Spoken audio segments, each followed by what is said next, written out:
আমাৰ CM-AAA অৰ্থাৎ মুখ্যমন্ত্ৰীৰ আত্মনিৰ্ভৰ অসম আঁচনিৰ কেইবাটাও পৰ্যায় আছে।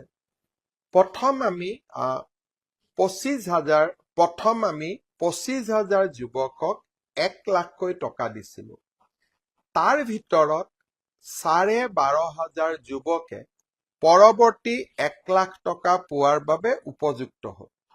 কিন্তু 13,000 যুৱকে 1 লাখ টকা পোৱা নাছিল, কাৰণ তেওঁলোকে বিমল বৰা উদ্যোগ মন্ত্ৰী তেওঁ মোৰ ফেচবুক লাইভ চাই আছে, গতিকে এই কামখিনি তেওঁ কৰিব, তেওঁ শুনি থাকিব যে যেতিয়া আমি CM-AAA 12,500ক 2 লাখ দিলো, আন 13,000 এতিয়াও 1 লাখ টকা পাবৰ অপেক্ষা কৰি আছে, কাৰণ তেওঁলোক প্ৰথমবাৰ কোৱালিফাই কৰা নাছিল।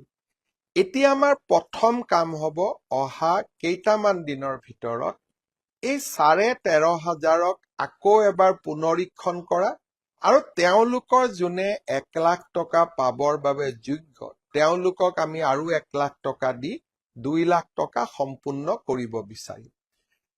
নেক্সট, ইলেকশ্যনৰ আগতে আমি 75,000 যুৱক যুৱতীক 75,000 টকাকৈ দিলো।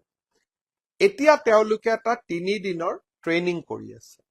এই 3 দিনৰ ট্ৰেইনিং যেতিয়া সকলোৰে শেষ হৈ যাব, মই ধৰি লৈছো 1.5 মাহ লাগিব, যদি মোৰ ভুল হয় বিমল বৰাই কাৰেকশ্যন কৰি দিব। যেতিয়াই তেওঁলোকৰ 3 দিনৰ ট্ৰেইনিং শেষ হৈ যাব, আমি ফেজ কৰি আছো, কাৰণ 75,000ৰ ট্ৰেইনিং একেলগে কৰা সম্ভৱ নহয়। এইখিনি হৈ যোৱাৰ পিছতে আমি তেওঁলোকক 25,000 টকাটো তেওঁলোকৰ বেংকৰ একাউণ্টত দিম।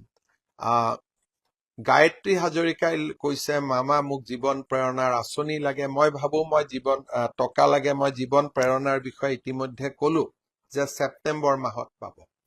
চ' 13,500ক আমি 1 লাখ দিম আৰু 75,000 যুৱকক আমি 25,000 টকাকৈ দিম।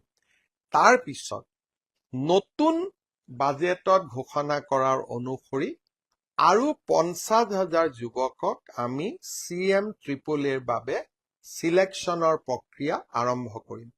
অকণমান ধৈৰ্য ধৰিব লাগিব, কিন্তু আমাৰ চৰকাৰে যিমানবিলাক প্ৰতিশ্ৰুতি দিছে, এইখন চৰকাৰে নিজৰ প্ৰতিশ্ৰুতিত যিমানলৈকে পাৰো আমি সদায় পালনৰ বাবে চেষ্টা কৰিম, যাতে আমাৰ কথা আৰু কামৰ মাজত মানুহে পাৰ্থক্য দেখা নাপায়। ইয়ে মোৰ প্ৰচেষ্টা, আৰু তেনেকৈ মই মোৰ ৰাজনৈতিক জীৱন আগবঢ়াই লৈ গৈ আছো আৰু তেনেকে আগবঢ়াই লৈ গৈ থাকিম।